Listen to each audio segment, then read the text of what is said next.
तो नमस्कार दोस्तों, आज के इस वीडियो में हम बात करने वाले हैं टीचर फोर्सिंग के बारे में। टीचर फोर्सिंग मतलब टीचर को धक्का देना ये नहीं होता है, पता था, बहुत गंदा जोक है। बट टीचर फोर्सिंग एक डीप लर्निंग का कॉन्सेप्ट होता है। मैंने हिंदी वाले चैनल में ऑलरेडी एक वीडियो अपलोड कर चुका है डीप टीचर फोर्सिंग के बारे में। तो आज हम इसके बारे में हिंदी में एक्सप्लेनेशन सुनेंगे, क्या होता है एग्जैक्टली। तो first of all, teacher forcing क्या है ये जानने से पहले हम ये जान लेते हैं कि सीक्वेंशियल और नॉन सीक्वेंशियल डेटा में क्या फर्क है। क्या बोला मैंने? सीक्वेंशियल और नॉन सीक्वेंशियल डेटा। तो देखो, तो अब तक हमने जो भी मशीन लर्निंग और डीप लर्निंग के वीडियोस में देखा है या फिर जो भी प्रॉब्लम्स और एग्जांपल्स हम लोग ने जो सॉल्व किया है, वो सारे जो नॉन सीक्वेंशियल डेटा के ऊपर बेस्ड था। इसका मतलब एक नॉर्मल डिस्ट्रीब्यूशन का डेटा हो गया, या फिर एक यूनिफॉर्म डिस्ट्रीब्यूशन का डेटा हो गया, या फिर जो भी डिस्ट्रीब्यूशन आप नाम ले लो, उस डिस्ट्रीब्यूशन से हम कुछ सैंपल डेटा, कुछ सेट ऑफ पॉइंट्स जिसमें कुछ रिलेशनशिप हो या ना हो, हमें नहीं पता है क्योंकि हम कोई टेस्टिंग वगैरह नहीं करते है उसके ऊपर। तो जस्ट ये डेटा को यूज करता है नॉन सीक्वेंशियल के लिए। दो तरह का टास्क होता है, एक क्लासिफिकेशन और दूसरा है प्रेडिक्शन।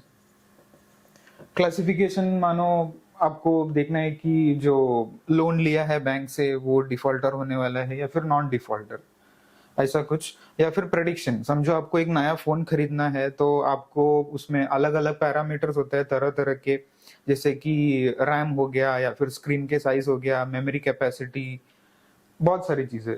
तो ये दो सिंपल एग्जांपल है।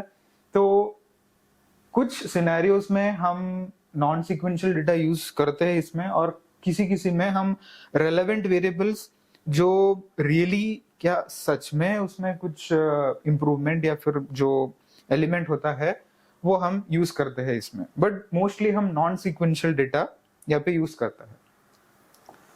तो ये था अब तक की बात। अब हम बात करने वाले हैं सीक्वेंशियल डेटा क्या होता है। समझो आपको एक हिंदी में या फिर इंग्लिश में एक सेंटेंस कंस्ट्रक्ट करना है। तो there is a river, English में समझो देयर इज ए रिवर। यहां एक नदी है, समझो ऐसा कुछ है। तो अब देखो, नेचुरल लैंग्वेज प्रोसेसिंग जो है लिटरेचर में, तो वो हम ग्लोबल लैंग्वेजेस और लोकल लैंग्वेजेस दोनों के ऊपर हमने इम्प्लीमेंट कर सकता है। तो क्या है कि अभी इसको समझो, अभी ये जो पर्टिकुलर एक सेंटेंस हो गया और इसके जो नेक्स्ट सीक्वेंसेस है जो स्ट्रीम में आने वाले, समझो प्रेडिक्शन है इसमें, देयर इज अ रिवर, और आगे कुछ तो होगा सेंटेंस, कुछ जस्ट एक लाइन का तो नहीं होगा। जब हम बात करते हैं फिर सेंटेंस कंस्ट्रक्ट करते हैं तो उसमें ग्रामर और जो भी चीजें उसमें आते हैं बीच में। तो हमें ये पता नहीं कि आगे क्या होने वाला है। ऑलरेडी हमें कुछ सैंपल दिया होगा कि ये जो डेटा है उसमें ये सेंटेंस का ओरिजिनल वर्जन क्या है, बट कब कब हमारे जो मॉडल्स होता है वो प्रेडिक्ट नहीं कर पाता है, फिर उसमें कुछ दिक्कत आती है, उसके वजह से कुछ इनकरेक्ट प्रेडिक्शंस होता है। तो देखो, अभी ये जो सेंटेंस है इसको हमने एक विंडो में अगर कंसिडर किया तो हमें जो इंडिविजुअल जो वर्ड्स होता है उसको हम टोकन्स कंसिडर कर सकता है। कि हमने एनएलपी में पढ़ा है टोकनाइजेशन क्या होता है, कि जो वर्ड्स होता है उसको एक एक प्रत्येक टोकन्स कंसिडर किया जाता है। तो ये टोकन्स में जो कोरिलेशन ऑलरेडी है उसके बेसिस में हम नेक्स्ट सीक्वेंस प्रेडिक्ट कर सकते हैं। सिमिलरली हम हिंदी में भी इसको यूज कर सकते हैं। कुछ मॉडिफिकेशंस लगेगा बिकॉज आपका जो ग्रामर और सिंटैक्सेस है वो इंग्लिश और हिंदी में काफी डिफरेंस होता है इसमें। जस्ट हिंदी इंग्लिश में आप कोई भी लोकल और दूसरा जो इंटरनेशनल लैंग्वेजेस हो गया, स्पेनिश हो गया, जर्मन हो गया, फ्रेंच हो गया, सेम कॉन्सेप्ट यूज होता है, बट आपको अलग अलग टाइप का एम्बेडिंग्स और कुछ प्री प्रोसेसिंग टेक्निक्स यूज करना होगा इसमें। तो अभी ये किस टाइप का एक प्रॉब्लम हो गया कि आपको लैंग्वेज मॉडलिंग या फिर लैंग्वेज ट्रांसलेशन, आपको पता है गूगल का एक एपीआई होता है जिसके बेसिस में हम लैंग्वेज को ट्रांसलेट कर सकते हैं कि इंग्लिश टू हिंदी या फिर हिंदी टू इंग्लिश या फिर दूसरा कोई लैंग्वेजेस जैसे कि इंग्लिश टू जर्मन हो गया, वाइस वर्सा। सो उस केस में हमें जो कॉन्टेक्स्ट है, कॉन्टेक्स्ट मतलब there is a river beside something. So अभी रिवर हो गया कॉन्टेक्स्ट, तो रिवर के बेसिस में हमें कुछ वर्ड्स अरेंज करना है इन द नेबरहुड, जो उसके आसपास के जो दूसरे वर्ड्स होता है उसके बेसिस में हमें प्रेडिक्शन करना है। तो अभी इसमें हम देखते हैं कि टीचर फोर्सिंग कहाँ पे यूज होता है। तो अब हम थोड़ा न्यूरल नेटवर्क आर्किटेक्चर के बारे में देखते हैं। तो ये जो है इस साइड में जो ब्लू में मैंने जो नेटवर्क ड्रॉ किया है, ये एक टिपिकल RNN होता है। RNN का मतलब रेकरेंट न्यूरल नेटवर्क, मतलब उसमें जो कनेक्शंस होता है उसके अंदर एक लूप्स, जो कि रिपीटेटिव टास्क या फिर जो रिकरिंग टास्क जो होता है आपको रिपीटेडली करना है, कि अदरवाइज आपने कुछ यूनिट्स लगा दिए या फिर हिडन लेयर्स लगा दिए, वो आपका जो नेटवर्क का जो कॉम्प्लेक्सिटी वो बढ़ाता है। तो वो चीज कम करने के लिए हम लूप्स की इस्तेमाल करते हैं।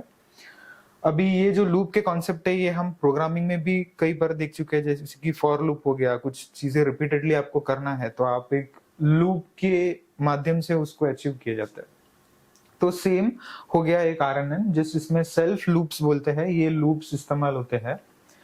अब इसमें कुछ चीजों का ध्यान देना है कि ये जो नोड्स है, ये जो सर्कल्स बनाए हुए हैं, ये यूनिट्स होता है।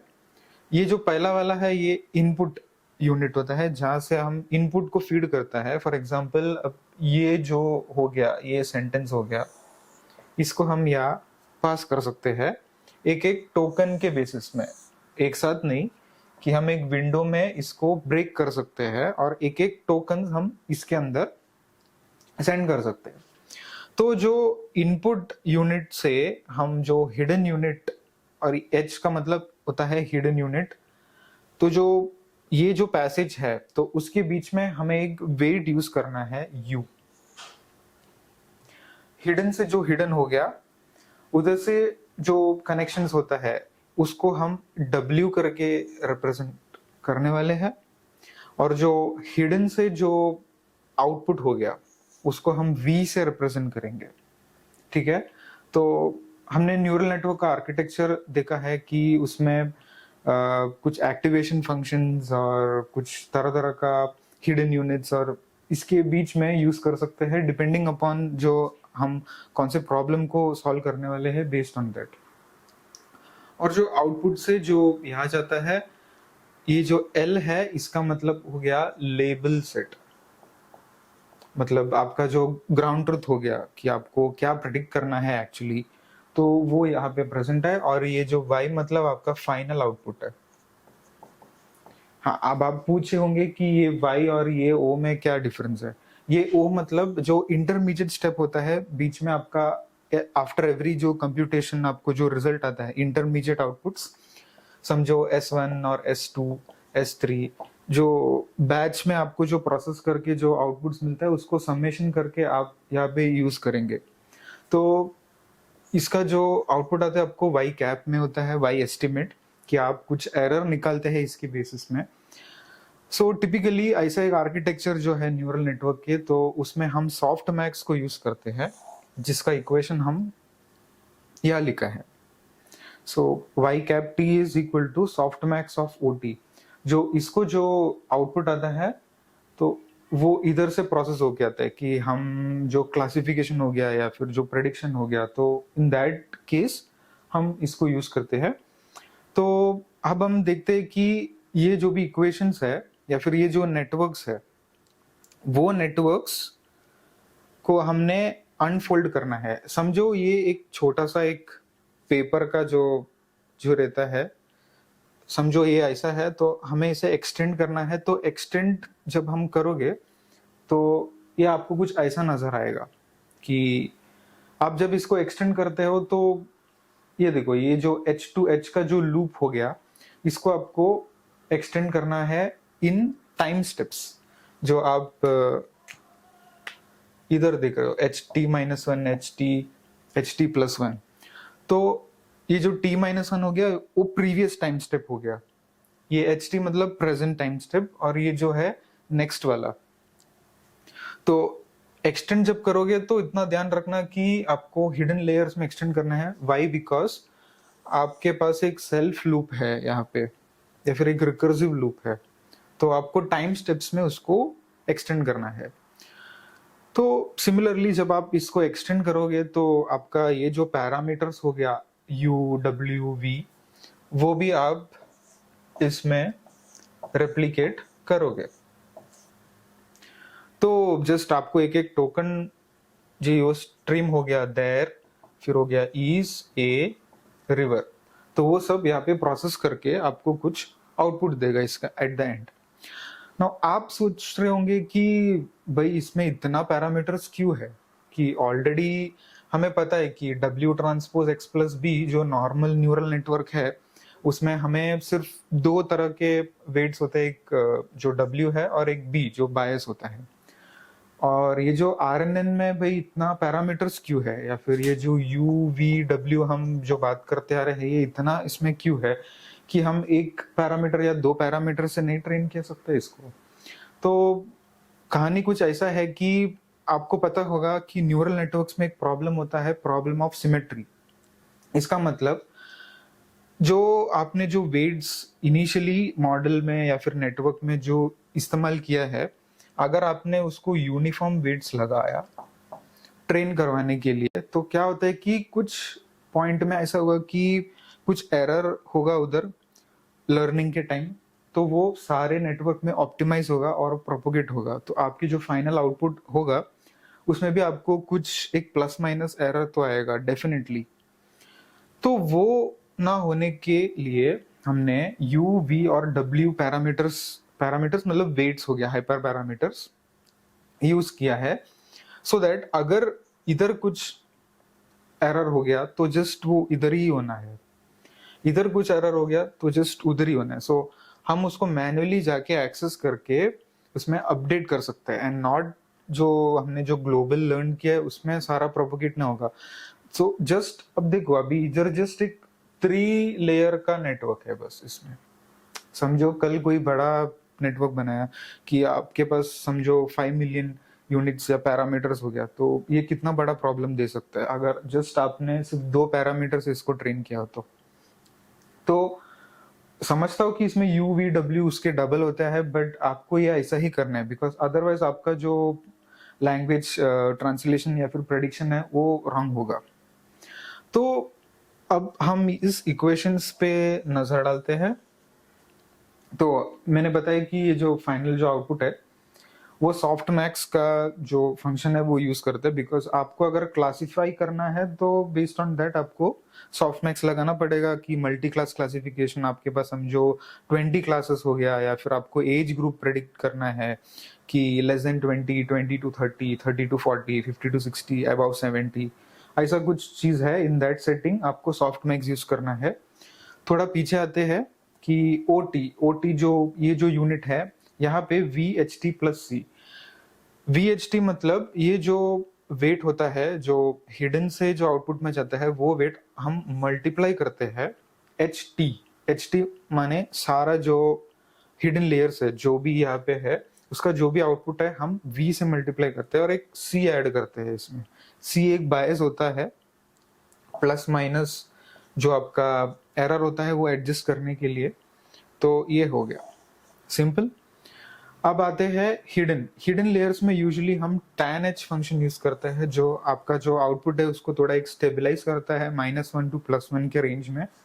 तो tan h is used in this part जो आपका H2H हो गया, इसको हम H2H फिर X2H एंड आपका हो गया H2O। सो जस्ट ये 3 पैरामीटर्स और ये जो 3 लेयर्स है बेसिकली वो ये नेटवर्क में आपको देखा जाता है।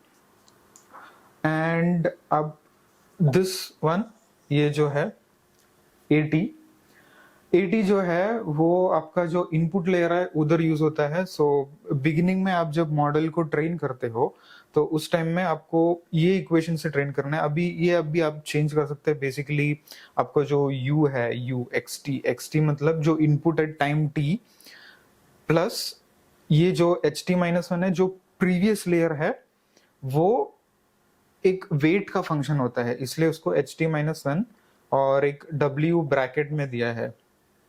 ht-1 is a function of some weight function, and ये जो b अगेन एक बायस है, उधर भी कुछ आपको एरर समथिंग कुछ प्री प्रोसेसिंग में या फिर समथिंग कुछ एरर आया है तो वो सॉल्व करने के लिए यहाँ पे दिया।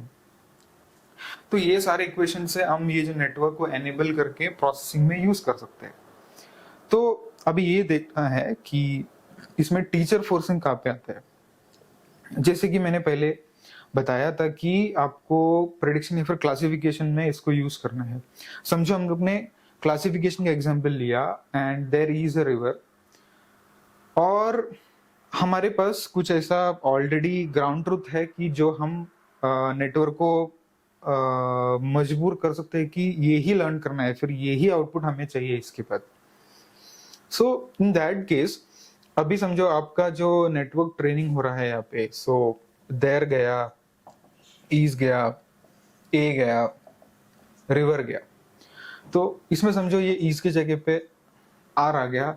जो प्रीवियस लेयर्स है समथिंग उधर से कुछ एरर प्रोपोगेट होके ये जो वेट्स है इसको मॉडिफाई करके आपको आर आ रहा है। तो आपको पता है ऑलरेडी आपके डेटा सेट में देयर इज अ रिवर करके है, बट इधर आर करके उसको बताया गया, तो ये डेफिनेटली एक एरर है। तो ये नहीं होने के लिए हम लोग ने क्या करना है कि ये जो आउटपुट्स है, ये आउटपुट्स में ऑलरेडी एक ग्राउंड ट्रुथ प्रेजेंट है। ग्राउंड ट्रुथ का मतलब हमें ऑलरेडी पता है कि इसका लेवल क्या होगा, कि वो ईज होगा कि आर होगा करके। तो ये जो ग्राउंड ट्रुथ है जो आउटपुट में है वो हम डायरेक्टली हिडन लेयर्स में फीड कर सकते हैं, सो दैट ये जो पैसेज है, अभी मैंने बताया कि ये जो एरर है वो ये ट्रांजिशन से हो रहा है, तो ये कंसिडर मत करो ना, जस्ट ये कंसिडर करो बस। जो आउटपुट से आपको जो हिडन से आ रहा है इसके बीच में आपको एक कनेक्शन लगाना है। आप चाहिए तो ये कनेक्शन को डिस्कार्ड कर सकते हैं, बिकॉज वो आपको पता है ऑलरेडी वो एरर रहने से आपको कुछ एरर दे रहा है उसके बीच में, तो आप ये नेटवर्क को ऐसा यूज कर सकते हो। सो ऐसा करने से फायदा क्या होगा कि आपको जो कनेक्शंस है जो ऑलरेडी आपने क्रिएट किया है या फिर डिफॉल्ट जो है वो चेंज करके आपको कुछ मॉडिफिकेशंस लगाने हैं। अभी ये जरूरी नहीं कि आपको सारे जो आउटपुट है वो आपको एक ब्रूट एंड फोर्स वे में जस्ट हिडन में ही लगाना है, ऐसा कुछ नहीं है कि, बट आपको देखना है कि एक दो ट्रेनिंग के बाद आपको पता नहीं चलेगा, आपको कुछ काफी ट्रेनिंग्स करना पड़ेगा कि आपका आउटपुट क्या है। बेस्ड ऑन दैट आपको ये नेटवर्क को ऐसा मॉडिफाई करना है। तो ये होता है बेसिकली टीचर फोर्सिंग, मतलब जो आउटपुट लेयर में जो भी ग्राउंड ट्रुथ है वो आप डायरेक्टली फीड करते हो हिडन। सो जब ये अनएक्सपेक्टेडली कुछ इनपुट्स या फिर रिसीव होता है तो आप नेटवर्क को बताते हो भाई ऑलरेडी ये सीखो, या फिर यही है आपका जो वैल्यूज जो आपको प्रेडिक्ट करना है। तो बस यही है टीचर फोर्स। अब दो बात, अब आपने देखा है कि ये जो यू वी डब्ल्यू ये जो भी चीज है ये पैरामीटर्स आपके नेटवर्क में पूरे नेटवर्क में घूम रहे हैं। तो ये एक फंडामेंटल प्रिंसिपल हो गया जो न्यूरल नेटवर्क्स का, उसको हम कहते हैं पैरामीटर शेयरिंग।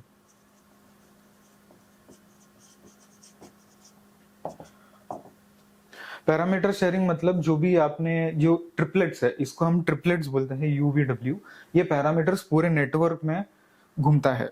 मतलब आपको कभी कोई प्रॉब्लम ऑफ सिमेट्री जो नॉर्मल न्यूरल नेटवर्क्स में होता है वो इधर आपको फेस नहीं होगा। तो उस चीज के लिए हम पैरामीटर शेयरिंग यूज करते हैं। तो बस ये हो गया टीचर फोर्सिंग क्या है आरएनएन में और डीप लर्निंग के कॉन्सेप्ट में। बहुत बार यूज करते हैं हम जो नेटवर्क्स जो ट्रेन करता है जो प्री ट्रेन नेटवर्क्स, और उसमें भी हम काफी टीचर फोर्सिंग के कॉन्सेप्ट यूज करते हैं। तो बस यही था टीचर फोर्सिंग इस वीडियो के बारे में।